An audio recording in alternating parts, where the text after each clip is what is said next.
Hello and welcome to this very special Kickstarter, special for this channel anyway, because it's our own product. Finally, we have brought something to you that we hope will be of value. Now, if you play nautical campaigns, if you play 5th edition, if you want to know how to run ship battles on a massive scale, then this is the book for you. It is our book, a complete guide to nautical campaigns, and we hope that that is exactly what it is.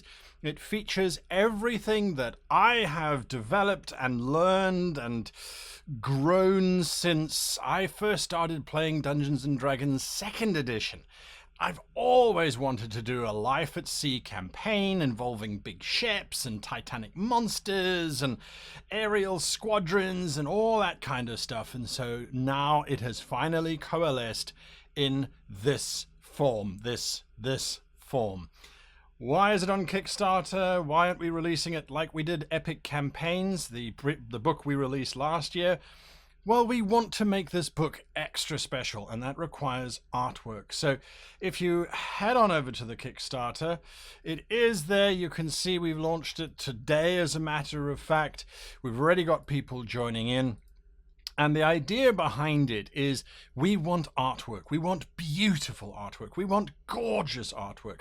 There are so many ships involved in this book, 25 plus ships. There are actions, there are fleet rules, there are shipbuilding rules, there's ship upgrades, there's designing titanic monsters, there's GM advice packed into this book. Everything is designed to allow you to be able to pick up the book and just start playing the most amazing water-based campaign you have ever run. There are rules for above water ships, there's rules for aquatic ships. We've got dwarvish ships, orcish ships, gnomish ships, sea creatures, sea folk, we've got mermaids, we've got Sahaugen ships, we've got sea elf ships. There is a ship for almost every major race. And, well, we want this whole thing just to look spectacular. We want maps in there. We want illustrations of all of these fantastical ships because, let's face it, they just don't exist. What does an orcish ship look like? Well, we've all got some ideas, but we want it committed down to paper for this particular book. So we've already started working with artists. We've already started working out with layout artists, designing what we think is going to be the ultimate resource for you. We've even got some stretch goals in here where we turn ship actions, that's the orders that you can give to the crew of the ship that your PC is on. We've actually got PDF cards that you'll be able to download and then use them almost like spell cards. So you can give out those actions during combat to keep combat fast, moving, and dramatic. We've got syncing rules. We've got partners. World Anvil is going to be hosting the ship templates. Dungeon Fog is going to be making the maps for us. So we're going to have beautiful maps. Maps for every ship, by the way, every ship in the book, as well as the templates for the ships and ship design and all that kind of stuff. So it's all in here. There's just so much, I can't go through it all.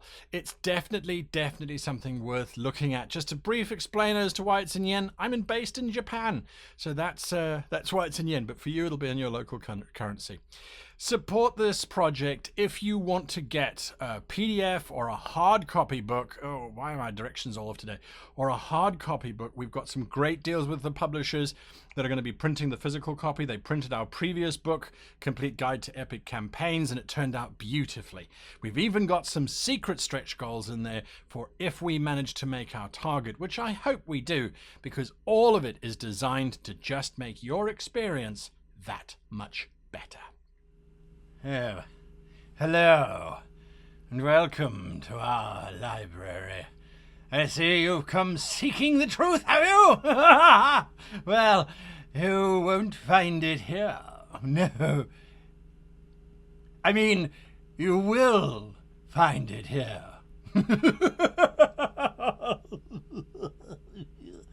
No, seriously. Section B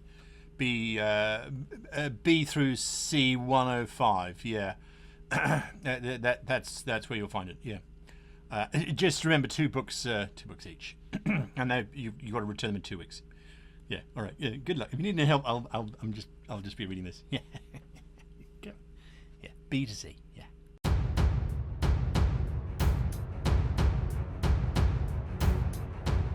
Hello and welcome to this very special episode of How to Be a Great GM.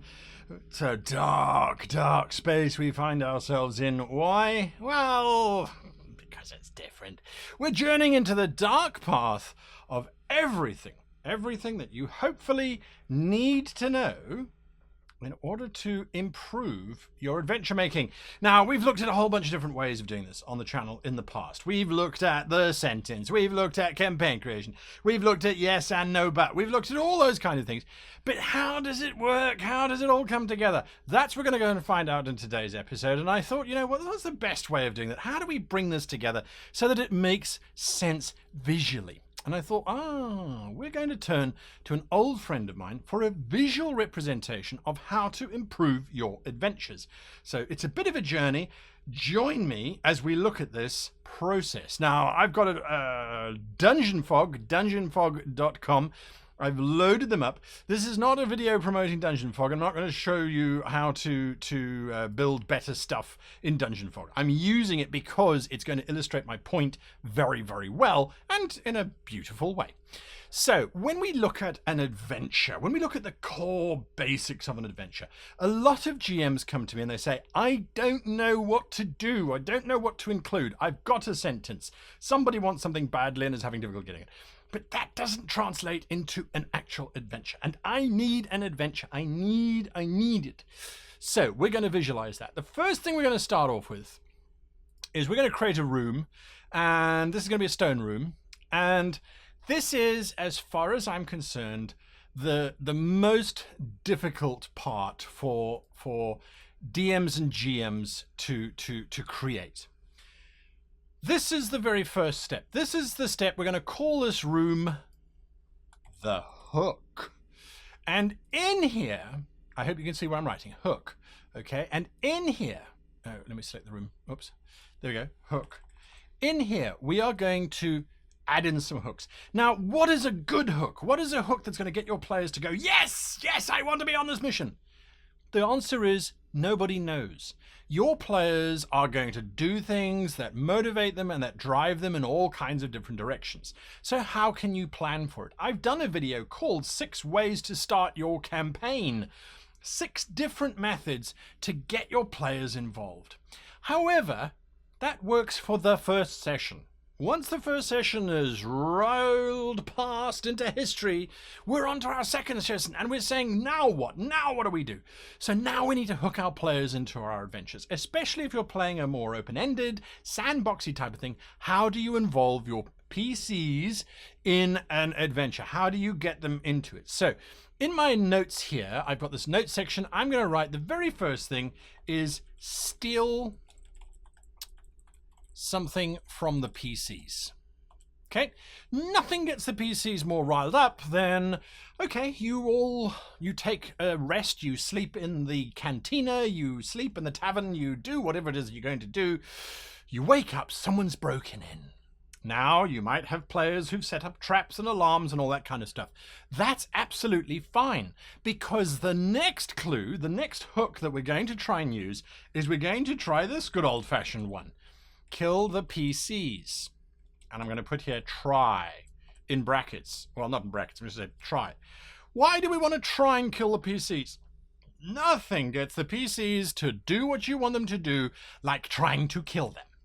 So you try and steal something from them, but they've set up traps, they've set up alarms. Your thieves go in, they set them off. They attack the thieves. The thieves fight back, and just before the thieves die, they say, hang on, I'll tell you who sent us to try and kill you. The PCs will go, what? Someone tried to kill us? Why? I don't know, it's above my pay grade, but someone tried to kill you, and if you let me go, I'll tell you who it was. Huh. If the PCs don't respond, if they go, oh no, you're dead, and they're not interested in who tried to kill them, just keep doing it until eventually they go, you know, this person keeps trying to kill us. I've had enough. So try and kill the PCs. That works too. Another nice one, which is a subtle one, NPC request. This is as old as the hills. Oh, help me, brave adventurer. My beetroots have gone missing. Okay, that's not an interesting quest. Help me, young adventurer. My nubile, vulnerable, and possibly very, very unmarried daughter, who's quite beautiful, has gone missing. Oh, no, still doesn't. My young, handsome son. Ah, now you've got. Whatever. I mean, however you want to play it. The NPC giving a request is as old as the hills, and it usually won't work unless there's something involved. So you could do that. You could try this one. Tie in a backstory. Ooh, tie in a backstory. A backstory.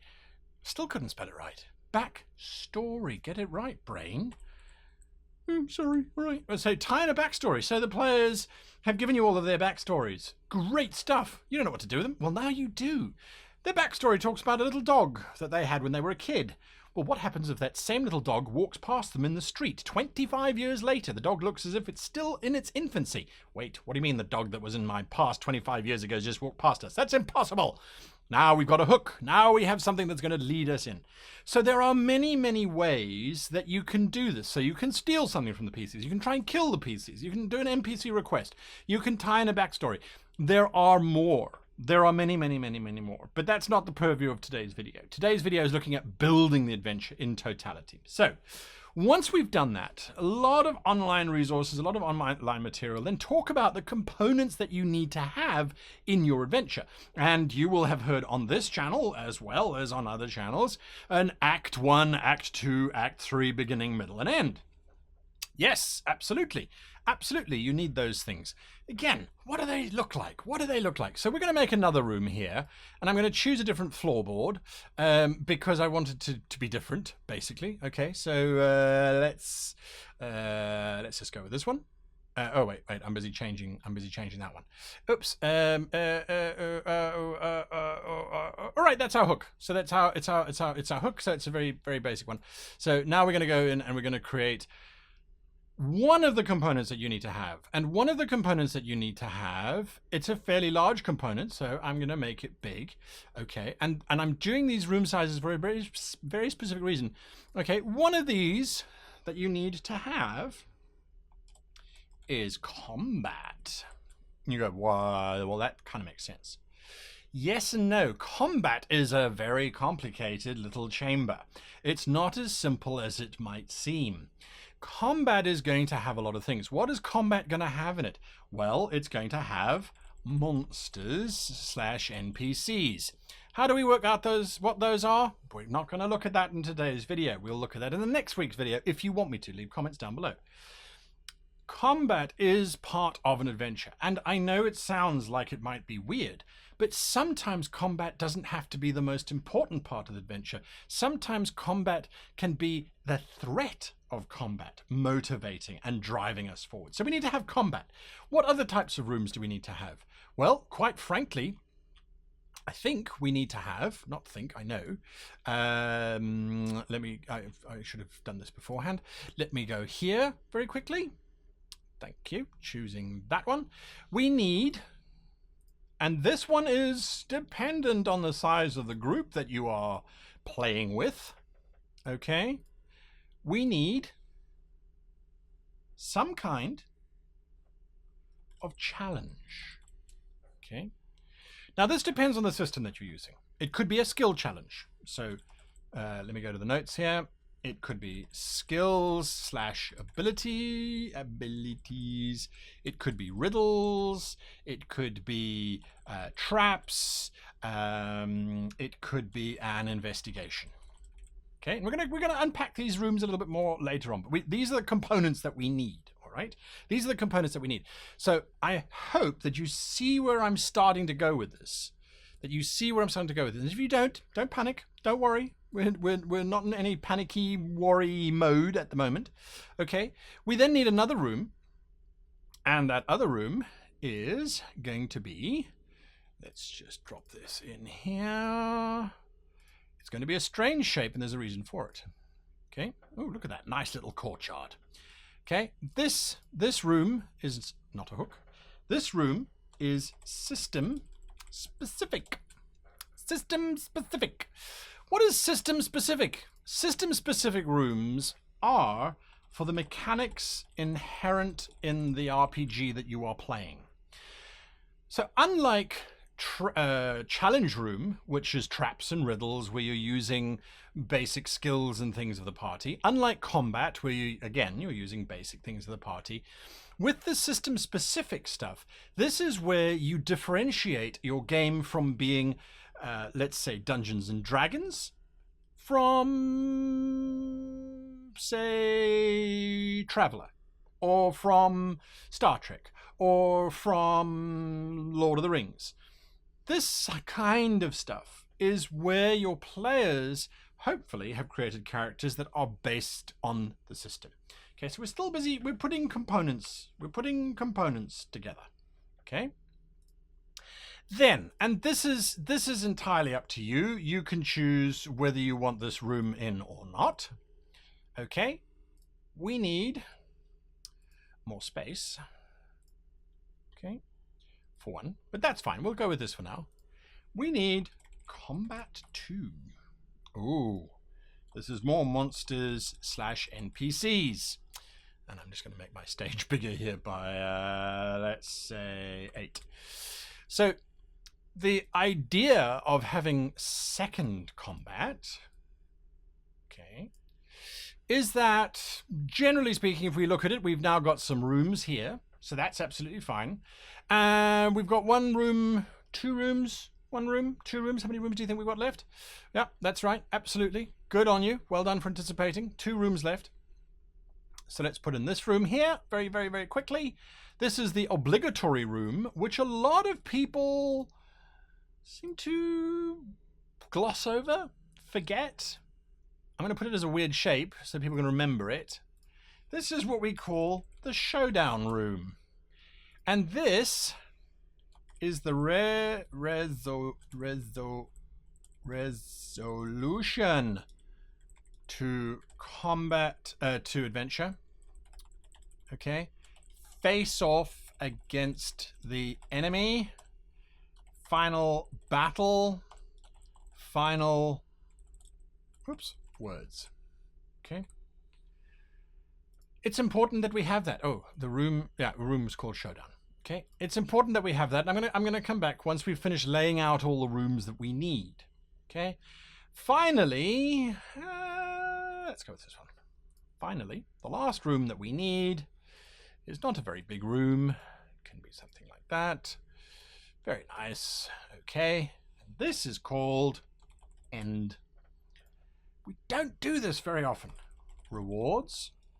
Socializing, NPC relationships, relaxation, downtime. Downtime. Okay. So those are key rooms here. Let's zoom out. Look at our dungeon. It's pretty straightforward. I'm going to add some more space here on this side so that we can then look at it. We can then look at it and say, okay, right, our characters have to enter. So let's get some doors in here. Let's go with fantasy doors. Our characters need to enter. And they need to enter, I'm going to use double doors here because they need to enter in quite a dramatic way. Okay? Once they're into our hook, and we've worked out the backstory or the NPC request, or we're trying to kill the PCs, that is going to lead us on a journey. And we can now look at these rooms and say, okay, let's say, for example, our hook is a combat. Okay, so then the room that they get next to shouldn't be a combat. It should be something else. Could it be a challenge? Maybe. Could it be system specific? Well, maybe. And by system specific, let's break this down. So let's say it could be a flying chase. It could be a magic duel. It could be sci-fi techno babble. It could be I'm not entirely sure. Cthulhu horror. I mean, it doesn't really matter. The idea here is that your hook might very well be to try and kill the players. But your system specific might be, because you're playing Cthulhu, that when they start investigating who's trying to kill them, you now go, okie dokes, so now we want Cthulhu to be involved. Okay, so there we go. Right, here's my room entrance. Okay, let's move challenge out the way. So now we're going into this investigation, which is really weird. We're going to break this down later on in another episode, if you so choose. Again, leave me comments down below to let me know.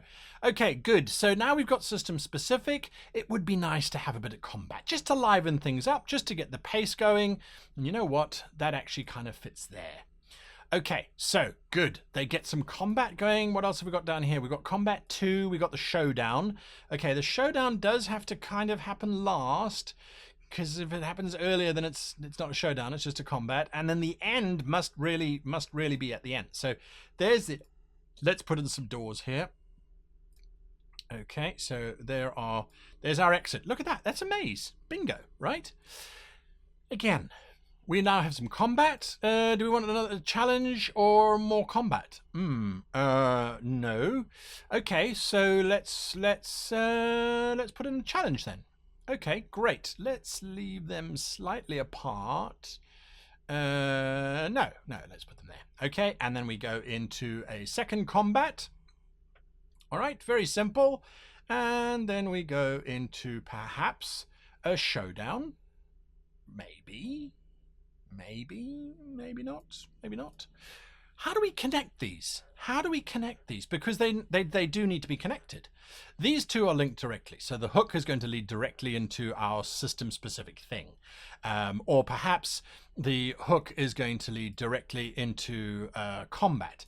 We don't need to delay. Once they've bought into the idea of going on the adventure, let's get them into the adventure. We don't need to spend days and days and days while, just get them in there. Get them in there. That's your objective. So let's go back to the layout that we had. So we're going to put this in. Well, that fits quite nicely, but we're not trying to play Tetris here. We're not trying to play Tetris. So let's do that. One door. Okay. So we're going to do this, and it doesn't really matter what it is. It just looks nicer. Okay. So we're going to get them from the hook into the system specific stuff. Again, I'm not fazed by what it is, because again, this is about helping you to create your adventures in a better way. So from system specific into the combat, we need to think of a bridge. We need to think of a link.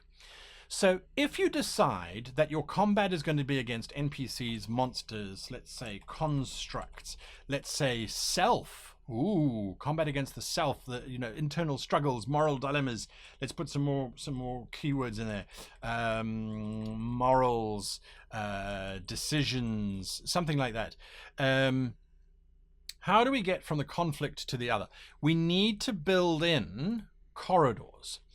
These corridors, what do they represent? They represent the clues that you are going to include in your story. So I'm going to put it here, clue/link. Does it accept? Yes, it does. Okay. So from here, what is your clue? What's your link? From here into this room here, let's put in another one. Okay, and they're going to be the same size, because they should just link from one to another. So this is link number two. Okay, link number 2. But look at it this way as well. Because this is, again, something that I get asked often on the channel. People go, my players have circumnavigated, they have cogitated, they've ruminated, they've figured out the trap or the thing before I got there. What do I do? You don't have to worry about doing anything apart from fixing that map, which I don't know why it's not working.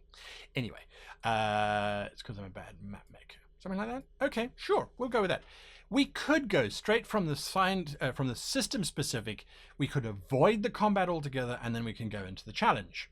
Okay, from the challenge, we can just wander through all the way through to our second combat. All right, this is important. If you don't have some kind of conflict, perhaps this could be called conflict. Let's add that in. Okay, conflict. You need to have the sense of progression. This is also something that I found very frustrating as a player, was GMs who didn't really have a sense of progression. So this is your map. This quite literally, this is irritating me. This is really irritating me. This is quite literally your roadmap for your adventure.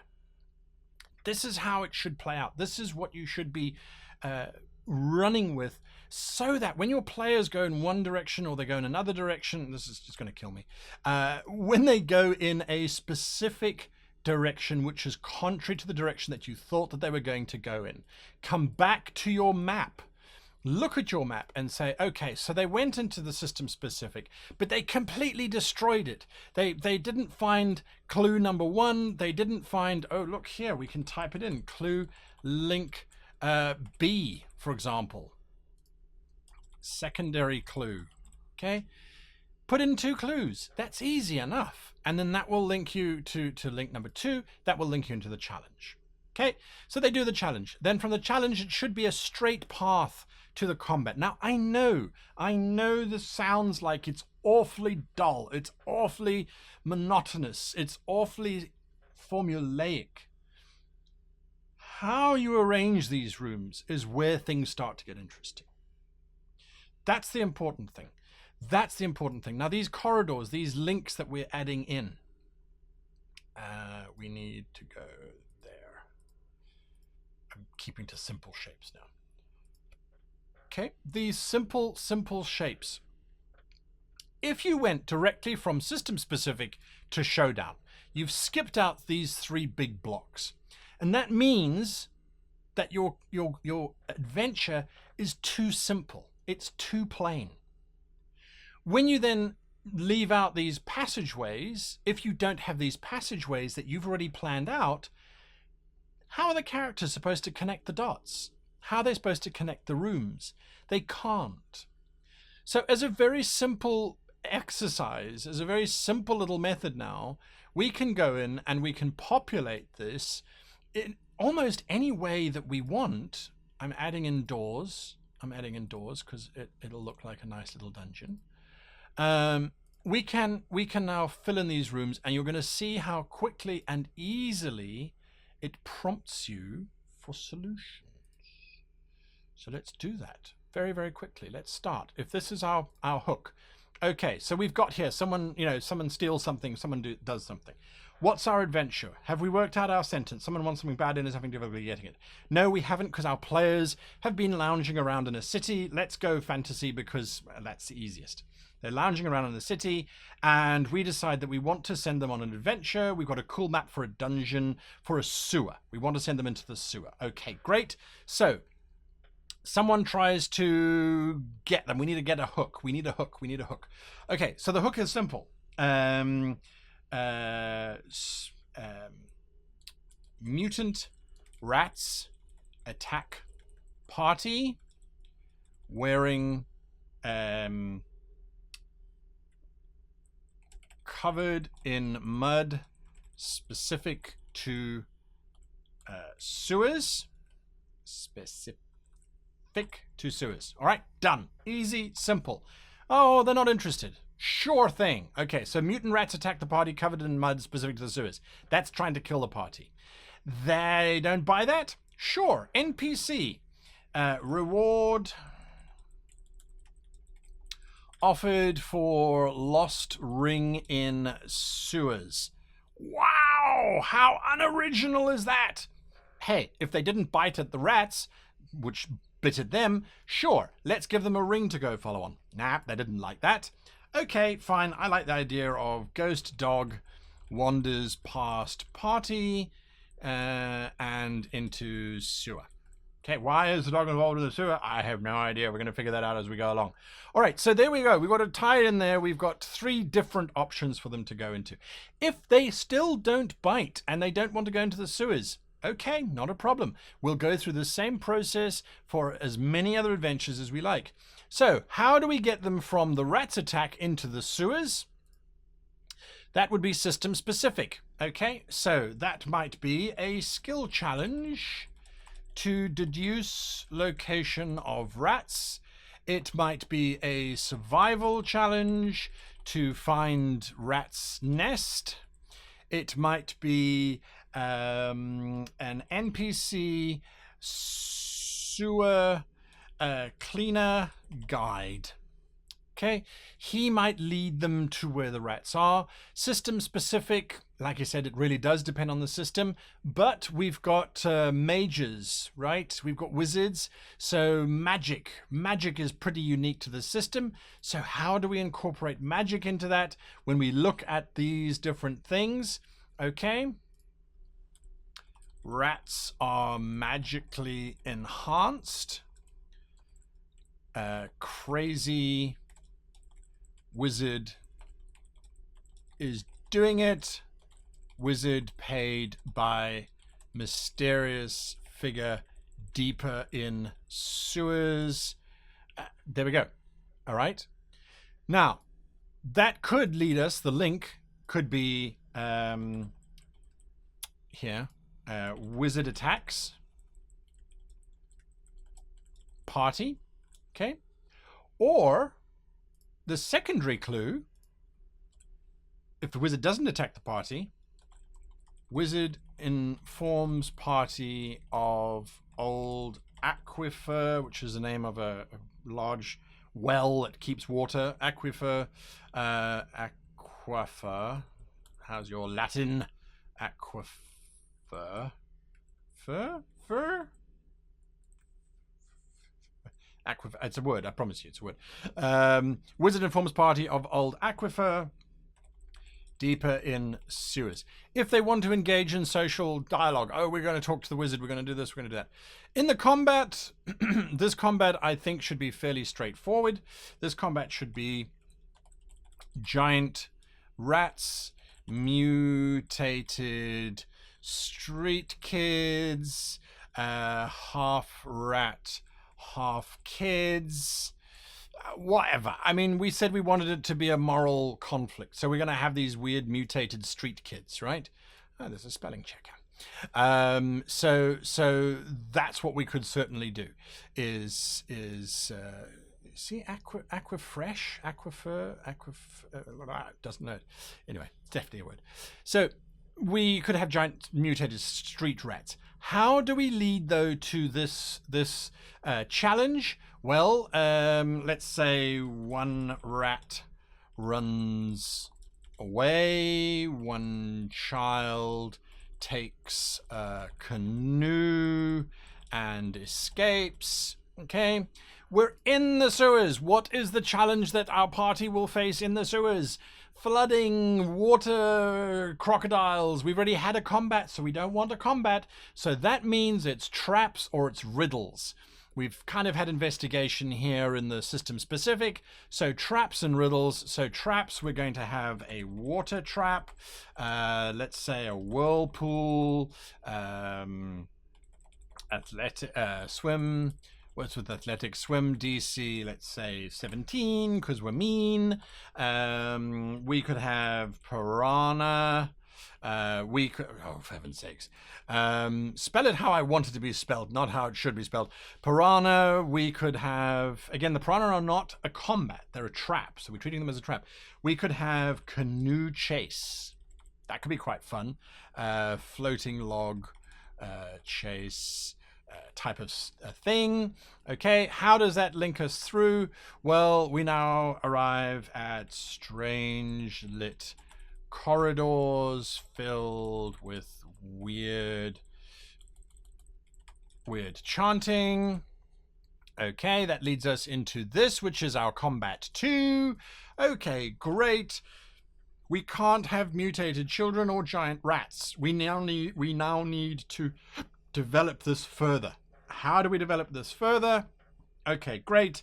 So it is all body parts of dead that wash up into this room, combine into a giant corpse monster controlled by a strange green gem.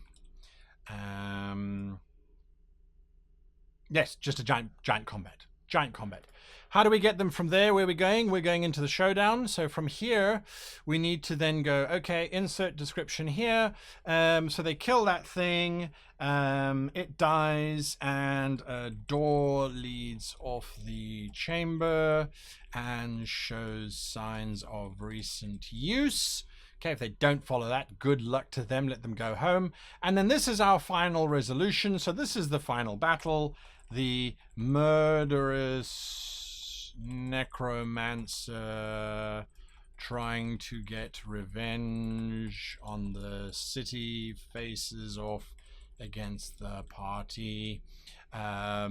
Chamber filling with water, all exits sealed, undead crocodiles. Remember, this is the showdown, so it's bigger and better than anything that has happened before. Okay, we now need to realize that we have a necromancer. I don't know where he came from. Okay, so let's go back to this challenge first of all, and let's say strange trails of necromantic magic. Necromantic. Okay, and in our hook we're going to say people have been reporting the graveyard has been flooded with sewer water and bodies have been floating down into the sewers. Okay, we can rephrase this. This is just to get our idea. And then finally, yay, our rewards. Necromancer dies, so then they get treasure. And here you can put in, say, 1,500 gold pieces. Staff of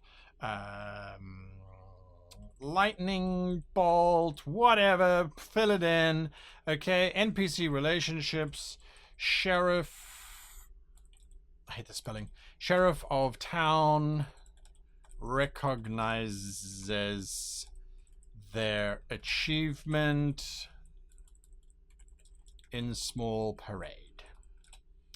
Yay. Okay, done.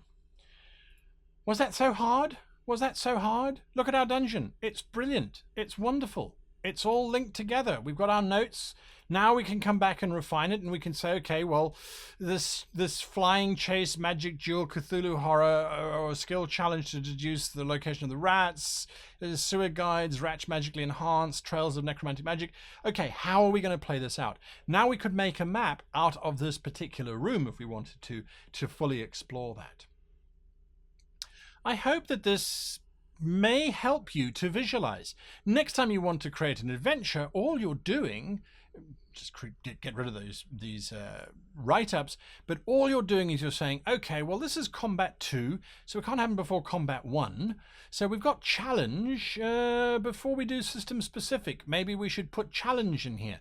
Maybe it's a riddle of the Sphinx, and we have to figure out what that riddle is before we can get somewhere else. So we can just move these rooms around as we so need. And I think that's one of the reasons why I thought, okay, well, let's try and use Dungeon Block, because we can do this kind of visualization. We can move these around to reconnect rooms, move rooms around, delete rooms if we want to. I wouldn't ever have less than this. You might also find that your players love the challenge, but they don't really like the combat. So let them skip the second combat and go straight into the showdown. It might be too many. Something that's also important to bear in mind is that each of these rooms should take about 40 minutes or so to play through, if not more. So if you look at it, you've got your hook, which shouldn't take you that long. Then you've got 1, 2, 3, 4, 5 major rooms, plus the hook and the closer. Let's call it 6 rooms. That's a lot of time. That's a full gaming session by just moving some rooms around. I'm going to undo this quickly and just put this all back to where it belongs. But yes, that is it. That's in it in a nutshell. And remember to then save your work. I hope this has been useful. If it has, hit that like button. If it hasn't, let me know.